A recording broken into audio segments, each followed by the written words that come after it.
여러분 사랑합니다. 우리 옆에 분들에게도 사랑합니다.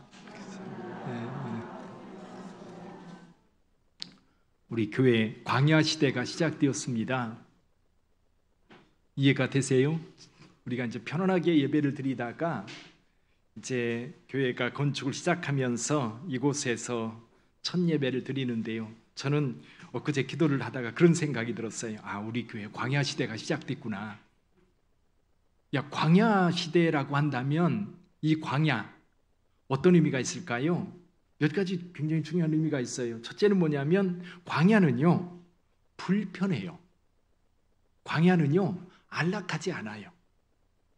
그리고 광야는요 무엇이든지 내가 원하는 것을 얻을 수 없는 곳이 어디예요? 광야예요. 근데 또 다른 반면으로 생각해 보면 광야는 누가 계신 곳이에요? 하나님이 계신 곳입니다. 그래서 여러분 하나님을 만나려면 어디로 가야 돼요? 광야로 가야 돼요. 이스라엘 백성들이 광야 40년 체험은 하나님께서 살아계시며 그들과 함께 한다고 하는 것을 아주 절절하게 체험했던 그런 기간입니다.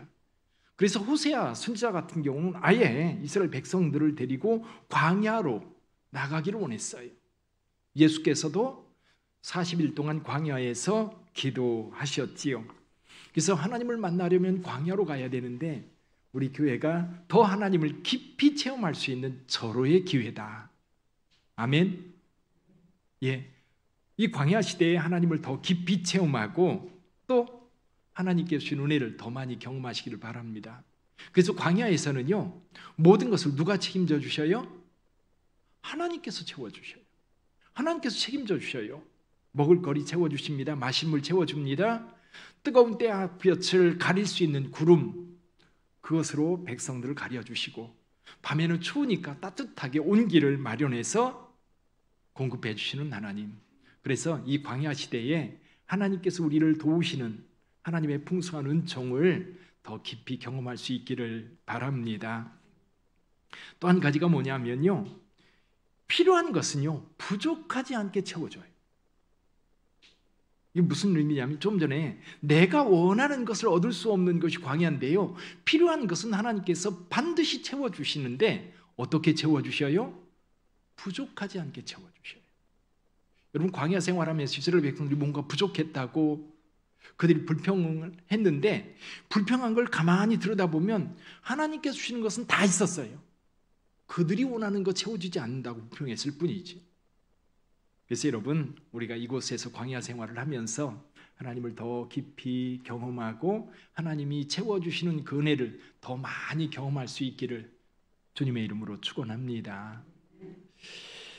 제가요 가끔 텔레비전을 보다가 요즘에는 가끔 이렇게 지나다가 눈에 띄는 프로그램이 있어요. 그게 뭐냐면 한문철 블랙박스예요. 여러분들 보셨어요 혹시? 안 보셨어요?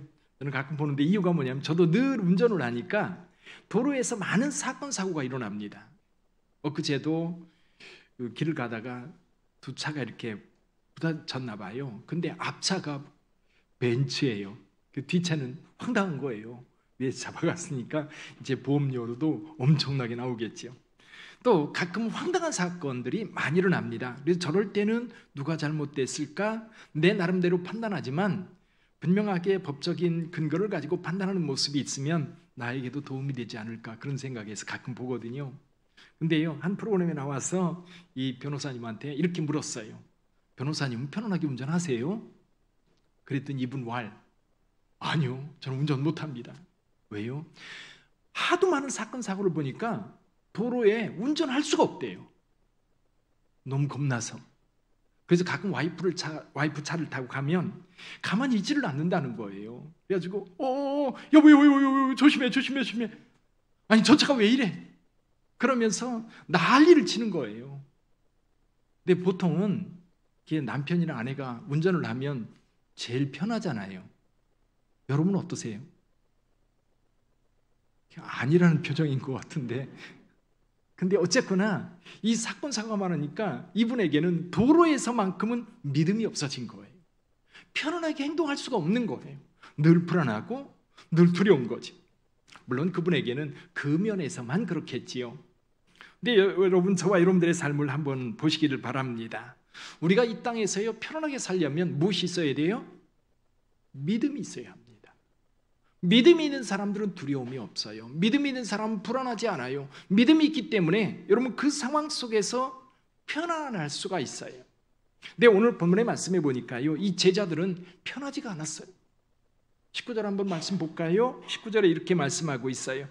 이날 곧 안식 후 첫날 저녁 때에 제자들이 유대인들을 두려워하여 모인 곳의 문들을 닫았더니, 그렇게 말씀하고 있어요. 유대인들이 두려우니까 아마 제자들이 모여있는 곳에 아마 군인들이나 유대인들이 급습해서 이들을 체포해 갈 거라고 하는 이런 두려움을 가지고 있었던 것 같습니다.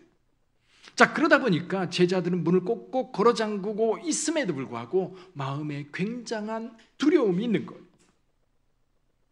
이 두려움, 무엇이 없기 때문이에요? 믿음이 없기 때문이지요. 근데 그 상황 속에서 예수께서 나타나셨어요. 예수께서 첫 마디가 뭐예요? 너희에게 평강이 있을지어다. 왜 평강을 먼저 선언하십니까? 제자들이 두려워하니까, 불안해하니까. 예수께서 너에게 평강이 있을지어다 말씀하시면서 제자들에게 자신을 보여주셔요. 손을 보여주시고 옆구리를 보여주시면서 내가 살았다라고 하는 것, 내가 부활했다라고 하는 것을 제자들에게 분명하게 지금 보여주고 있는 겁니다.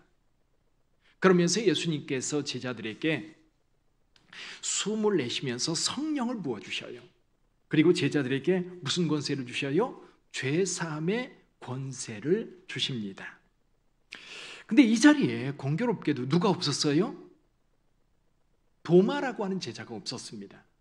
예수님이 떠나신 다음에 도마가 왔어요. 제자들이 이구동성으로 뭐라고 얘기했겠어요? 야, 도마, 예수님이 오셨었어. 예수님이 오셨었어. 예수님 다시 살아나셨어. 우리가 분명히 확인했어. 근데 도마는 뭐라고 얘기해요? 나는 믿을 수 없어. 그러면서 뭐라고 말씀하셔요? 여기 도마는 이렇게 얘기합니다. 내가 그의 손에 못자국을 보며 그 손에 못자국에 뭐를 하고? 손을 넣어보고 그 옆구리에 손을 넣어보지 않고는 난 믿을 수 없어. 어때요? 여러분들의 마음도 비슷합니까? 근데 예수께서 8일 만에 다시 나타나셨어요. 그때 그 상황을 다 알고 계셨던 예수님께서 뭐라고 말씀하셔요? 도마에게 내 손을 내 못자국에 넣어보고 옆구리에 넣어보고 이제 믿음 없는 자가 되지 말고 무슨 자가 되라? 믿는 자가 되라. 믿는 자가 되라고 말씀하십니다. 사랑하는 성도 여러분, 그때 도마는 이렇게 고백합니다. 나의 주님이시요 나의 하나님이십니다. 여기서 우리가 한 가지 짚고 넘어가야 될 것이 있어요. 왜 도마는 예수님을 믿지 못했을까요? 도마는 왜 제자들이 증언했을 때에 그 증언을 받아들이지 못했을까요? 전 이렇게 생각해 봐요. 도마가 그동안 예수님과 함께 다니면서 제자로서 특별하게 예수님 가까이에서 많은 것을 경험했어요. 한번 생각해 보세요. 예수님께서 행하셨던 많은 것들, 가르침을 받았고요. 뿐만 아니라 기적의 현장에 늘 곁에 있었어요. 중풍병자가 낫는 것을 봤어요. 걷지 못하는 자가 일어나는 것을 봤어요. 보지 못하는 자가 눈을 뜨고 뛰어다니는 것을 봤습니다. 오병이어의 기적의 현장에 있었고요. 예수께서 무리를 걷는 모습을 이 갈릴리 풍랑이는 뱃속에서 예수님을 봤었어요. 자, 그런데 이 도마는요, 예수님께서 체포되어서 재판받으시고 이 십자가에 달려 죽는 데까지 그 상황을 볼 때에 자기가 믿고 따랐던 그 예수님 어때요? 너무 무기력한 거예요. 아마 도마는 이런 생각을 했을 거예요. 아니, 내가 저분을 이렇게 따랐던가? 아니, 저렇게 무기력하고 저렇게 무능력하고 저렇게 힘이 없는 저런 사람을 내 인생의 전체를 걸고 따를 수 있었단 말인가? 아마 그런 마음이 들었을 것 같아요. 십자가에 무기력하게 죽어가는 그 모습을 보면서 지금까지 행하였던 모든 예수님의 행위에 대해서 다 그 믿음을 뒤엎은 거예요. 그러니까 예수님이 살아나셨다라고 할 때에 다시 한번 경험하지 않으면 그것을 받아들일 수 없었던 거예요. 또 한 가지가 있어요. 또 한 가지는 뭐냐면 예수께서 제자들에게 누누이 뭐라고 말씀하셨어요? 인자가 예루살렘에 올라가서 고난당하고 죽임당하였다가 사흘 만에 다시 살아날 것이라고 여러 차례 말씀하셨어요. 저는 이런 상상을 해봐요. 제자들이 이렇게 모였을 때에 예수님을 만났다고 이야기하면 도마가 그 이야기를 들으면서 어떻게 반응을 보여야 돼요? 제가 상상할 때 이런 반응을 보여야 될 것 같아요. 예전에 예수님께서 죽은 지 사흘 만에 다시 살아날 것을 말씀하셨기 때문에 제자들이 예수님이 우리 가운데 오셨었어라고 말하면 그래? 정말이야? 아, 그때 예수님께서 부활하신다고 말씀하셨는데 다시 사신다고 말씀하셨는데 정말이야? 내가 그때 있었으면 너무나 좋았을걸. 그런 반응 보여야 되지 않겠어요? 맞아요. 그렇게 반응을 보여야 되는데 도마는 그렇게 반응을 보이지 않고 어떻게 반응을 보여요? 내가 보고 내가 만져보고 내가 그의 음성을 듣지 않으면 난 믿을 수 없다라고 딱 잡아떼던 거예요. 왜 그랬을까요? 말씀에 대한 믿음이 없었던 거예요. 예수께서 하셨던 말씀을 기억하지 못하고 있는 거예요. 기억하지 못한다는 얘기는요, 믿음이 없기 때문에 그래요. 그 믿음을 가지고 있었다면 아마도 분명한 믿음을 가지고 확신하고 기다렸을 거예요. 그러나 전혀 염두에 두지 않고 있었기 때문에 지금 이런 반응을 보이고 있는 거지요. 자, 그렇다면 여러분, 오늘 저와 여러분들의 믿음은 어떤 믿음이 되어야 될까요? 자, 분명히 우리의 믿음은 우리의 삶을 완전히 뒤바꿉니다. 완전히 뒤집어서 완전히 다른 사람을 만들어요. 그리고 삶의 가치와 그리고 보람과 또 삶을 살아갈 때의 삶의 의미를 이 믿음을 통해서 우리에게 분명하게 보여주고 얻을 수 있어요. 자, 오늘날 우리에게 필요한 믿음, 어떤 믿음일까요? 도마를 통해서 보여주는 첫 번째 믿음은 이런 거예요. 우리가 경험을 통해서 얻는 믿음이에요. 경험을 통해서 얻는 믿음. 가장 확실하지요. 그렇죠? 여러분 하나님 경험해 보셨어요?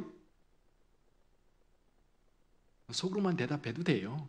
굳이 겉으로 대답 안 하셔도 여러분 하나님을 경험했던 그 경험, 어쩌면 여러분들이 그 경험 때문에 지금까지 어떤 상황에서도 극복하고 여기까지 온 줄 믿습니다.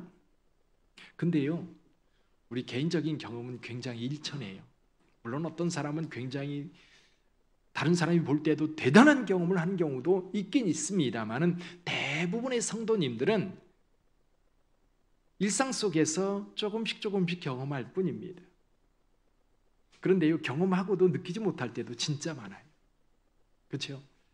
가만히 생각해 보면 하루를 지나서 저녁에 묵상하다 보면 오늘도 하나님께서 나를 붙잡아 주셨구나. 오늘도 하나님께서 내 그 위험 가운데 건져 주셨구나. 내가 이거 생각지도 못했는데 성령께서 나로 하여금 생각하게 하셨구나. 그리고 주변 사람들을 생각해 보면 그분이 하나님께서 보낸 나의 천사였구나. 근데 돌이켜 생각하지 않으면 아무런 느낌도 없어요. 그냥 하루를 지났을 뿐이에요. 그러나 분명한 것은 저와 여러분들도 분명히 하나님을 경험하고 있다는 사실입니다. 여러분 그 경험을 놓지 마세요. 붙잡으세요. 기도 응답 받았던 것, 그리고 여러분이 치유받았던 것, 위험에서 건져받았던 것, 여러분에게 있었던 그 큰 문제들이 해결되었던 것, 하나님께서 도와주셨기 때문이고 하나님께서 함께해 주셨기 때문이라는 사실을 고백하세요. 그러면 그것이 내 삶을 지탱하는 견고한 믿음이 됩니다.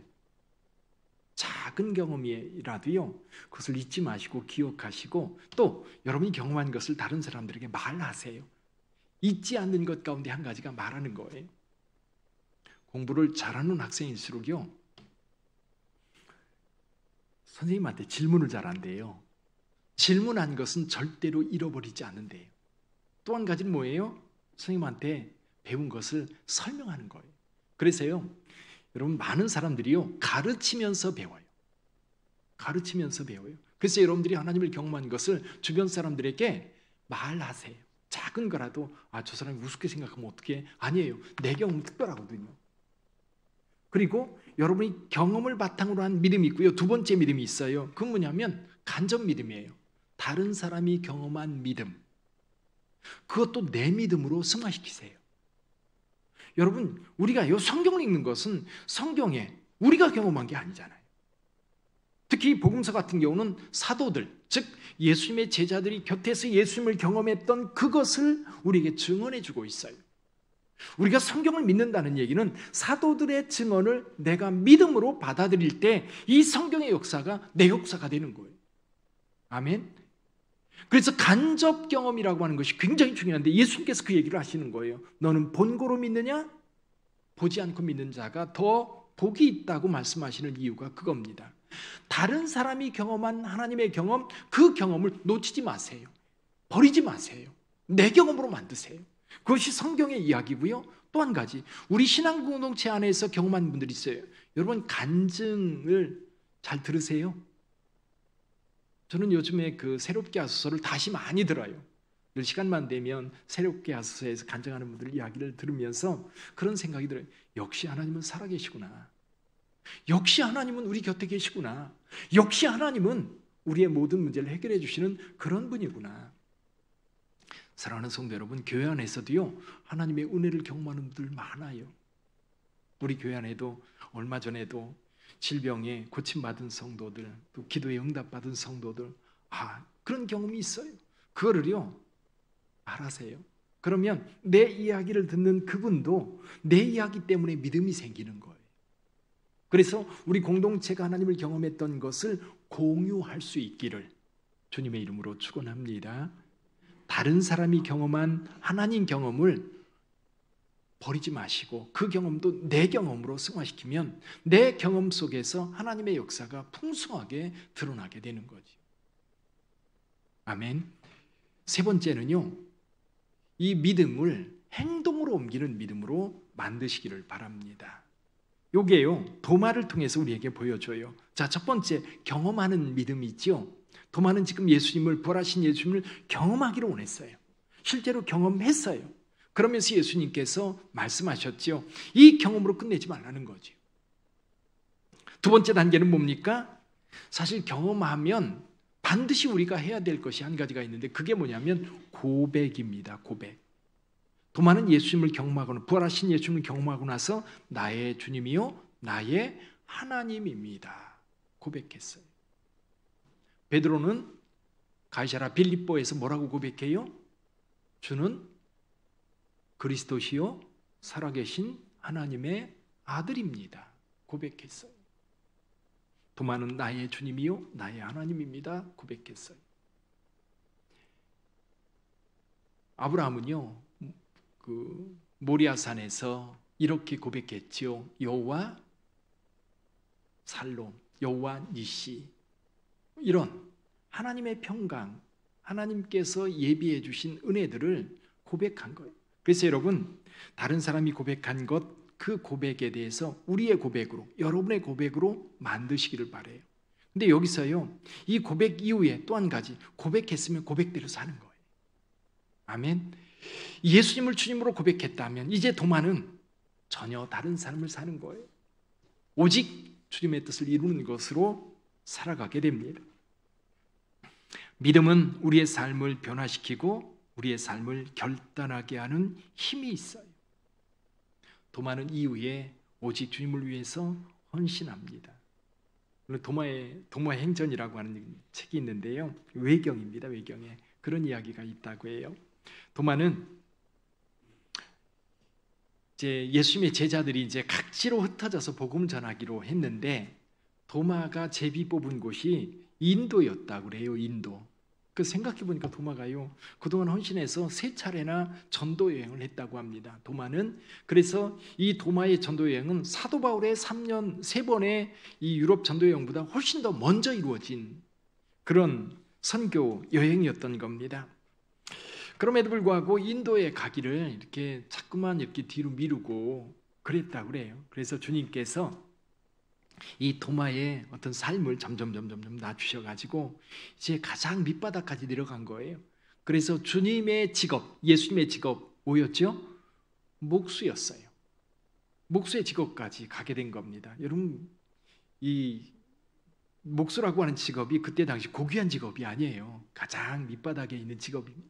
근데 그래서요, 도마의 상징이 뭐냐면 직학자예요. 여러분이 이콘이라든지 아니면 동상이라든지 사도의 동상들을 볼 때에 여러 형상들이 있는데 직각자를 들고 있는 사람이 있으면 저게 누구다? 도마다, 도마. 그렇게 보시면 돼요. 근데 도마가 그렇게 이제 삶을 전전하고 있을 때에 인도의 한 왕이 이제 건축가를 구하기 위해서 사람을 예루살렘에 보냈는데 그때 건축가 목수가 누구였어요?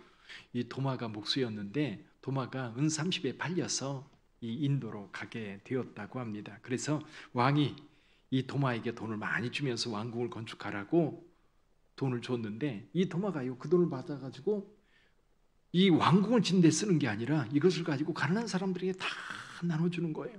나눠주면서 뭐라고 얘기해요? 이 나라의 자비로운 왕이 당신에게 베푸는 은혜입니다. 이 나라의 자비로운 왕이 당신에게 베푸는 은혜입니다. 그러면서 다 나눠주는 거예요. 한참 후에 한 신하가 와서 이 왕궁은 언제쯤 볼 수 있습니까? 그렇게 물었다고 그래요. 그러면 도마가 뭐라고 대답해요? 죽는 순간 볼 수 있습니다. 죽는 순간. 그러니까 나중에는 이제 큰 돔을 만들라고, 황금돔을 만들라고 왕이 많은 돈을 줬는데 그 돈도 그렇게 다 써버린 거예요. 근데 나중에야 이 왕이 그 사실을 알았어요. 이 땅에 지금 건물이 하나도 지어지지 않은 그 돈을 전부 다 가난한 자들에게 나누어 주었다는 사실을 안 왕이 화가 머리끝까지 나서 도마를 체포해가지고 다음날 죽이려고 구금시켜 놓았던 겁니다. 근데 그날 공교롭게도 이 왕의 동생이 죽었대요. 죽었다가 얼마 있다가 다시 살아난 거예요. 그래가지고 그 동생이 살아나서 형한테 이런 얘기를 하는 겁니다. 내가 죽어서 누군가에 이끌려서 가고 있는데 거기에 너무너무 아름다운 왕궁이 있더라는 거예요. 그래서 그 왕궁을 볼 때 나도 저기서 살고 싶다. 그래서 옆에 자기를 데리고 가는 존재에게 그렇게 물었다고 그래요. 저 왕궁은 누구의 것입니까? 그랬더니 하는 이야기가 뭐예요? 이것은 당신의 형의 궁전입니다. 당신의 형이 지금 여기에 이렇게 아름다운 궁전을 지었습니다. 라고 이야기하는 거예요. 생각해 보니까 형이 그 사실을 모르고 지금 도마를 죽이려고 하고 있단 말이에요. 그래서 자기 죽음의 사자에게 나 여기 그냥 가면 안 됩니다. 이 사실을 꼭 형에게 이야기를 해줘야 돼요. 그래서 이 왕의 동생이 다시 깨어나가지고 형한테 이 모든 사실을 이야기하는 거예요.